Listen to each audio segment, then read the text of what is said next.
Awkarin kembali menunjukkan sisi kemanusiaannya dengan menjadi relawan untuk membantu korban bencana di Nusa Tenggara Timur, NTT.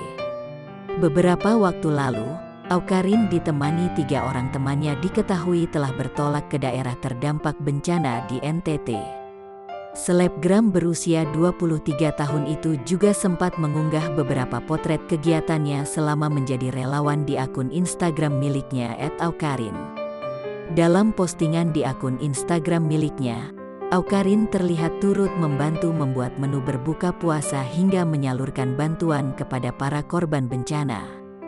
Awkarin juga terlihat menyempatkan diri bermain dengan anak-anak warga sekitar.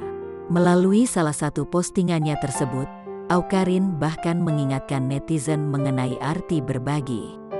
Jika sedang merasa kekurangan di jiwa kalian, berbagilah.